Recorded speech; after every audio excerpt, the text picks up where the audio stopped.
Welcome students.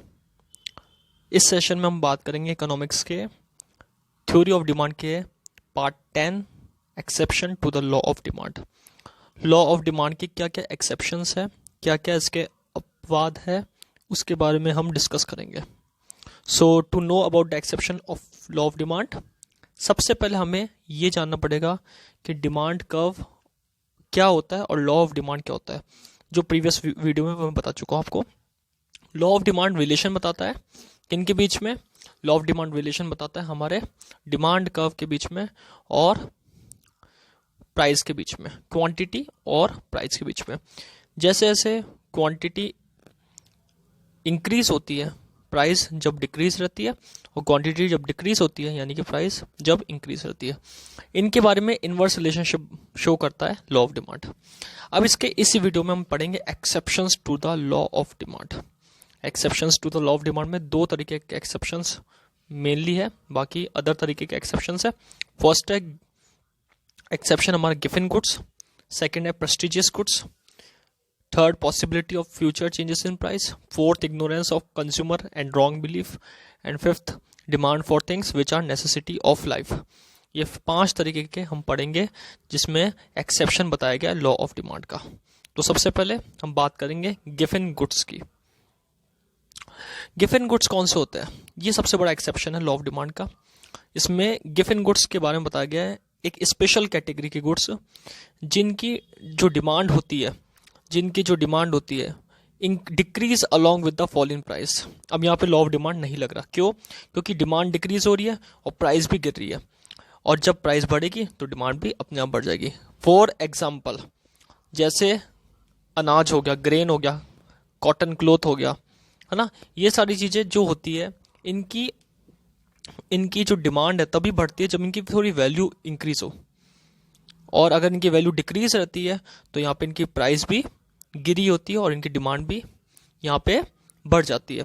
यानी कि इसमें ये बता रखा है कि जो ऐसे गुड्स होते हैं जिनकी डिक्रीज यहाँ पे डिमांड होती है, कब होती है? जब प्राइस गिर जाती है, और जब प्राइस बढ़ती है तो डिमांड बढ़ जाती है। इनमें लॉ ऑफ डिमांड एप्लीकेबल नहीं होता। और ये ऐसे कौन से होते हैं? जैसे coarse grain, course cotton cloth, example ये दे रखे हैं। Along with decrease in price of these goods, the consumer also decrease the consumption. Therefore, the law of demand does not apply in case of given goods. ऐसे goods जो एक standard maintain करते हैं अपना, उनके ऊपर लॉ ऑफ डिमांड एप्लीकेबल नहीं होता। ये एक स्टैंडर्ड के बेसिस पे है। यहाँ पे अगर इनकी प्राइस गिरेगी तो इनकी डिमांड भी गिर जाएगी, क्योंकि लोग बाग अपना स्टैंडर्ड मेंटेन करने के लिए इनकी प्राइस गिरने के बाद भी इनकी डिमांड को नहीं बढ़ाते। लेकिन अगर इनकी प्राइस बढ़ती है तो लोग बाग अपने स्टैंडर्ड या पब्लिक अपने स्टैंडर्ड को मेंटेन करने के लिए यहाँ पे डिमांड को मेंटेन करती है।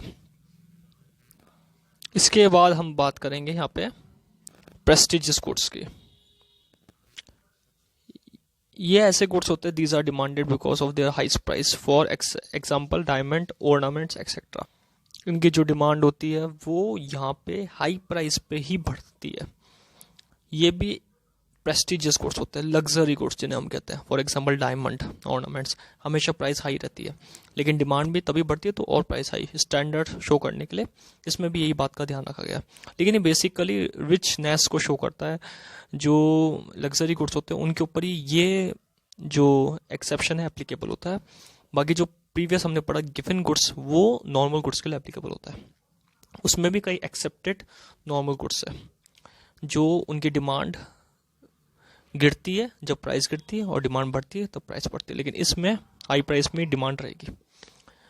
थर्ड पॉइंट है possibility of future changes in price. इस पॉइंट में बताया गया कि कंज्यूमर का जो पॉसिबिलिटी होती है यहाँ पे, कि कंज्यूमर को पता चल जाता है कि उनको लगता है कि इस चीज़ की प्राइस बढ़ने या घटने वाली है, तो उसकी डिमांड पहले ही चेंज हो जाती है। फॉर एग्जाम्पल, किसी चीज़ की प्राइस अभी कम है, अब प्राइस कम है और यहाँ पे डिमांड यहाँ पे ज़्यादा है उस चीज़ की, ठीक है।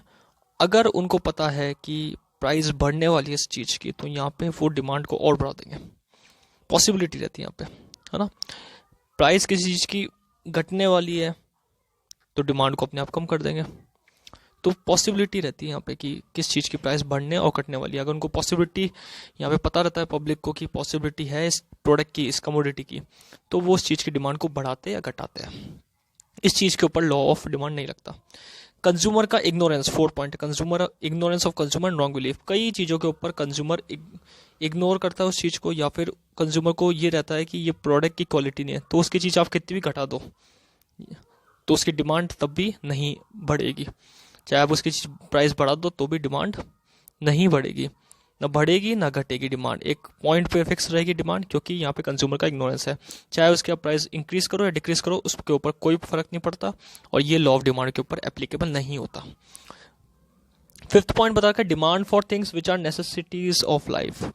ऐसे गुड्स की डिमांड हमेशा हाई रहती है जिसकी नेसेसिटी रहती है, ज़रूरत की सामान, यानी कि ज़रूरत के प्रोडक्ट जो होते हैं उनकी, या ज़रूरत के कमोडिटी जो होता है उनकी डिमांड हमेशा रहती है। क्योंकि उनकी ज़रूरत है पर्सन को, चाहे उसकी प्राइस बढ़ा दो या घटा दो कोई फ़र्क नहीं पड़ता। फॉर एग्जांपल टूथपेस्ट, सोप, यानी कि राशन का सामान, जो भी खाने पीने के, ये सारी चीज़ें इनकी नेसेसिटी है लाइफ के अंदर, तो यहाँ पे इनके ऊपर डिमांड का कोई फ़र्क नहीं पड़ता, वो प्राइस का कोई फ़र्क नहीं पड़ता। डिमांड इनकी फिक्स रहती है, डिमांड हाई रहती है इनकी, प्राइस बढ़ाओ या घटाओ डिमांड इनकी हमेशा हाई रहेगी।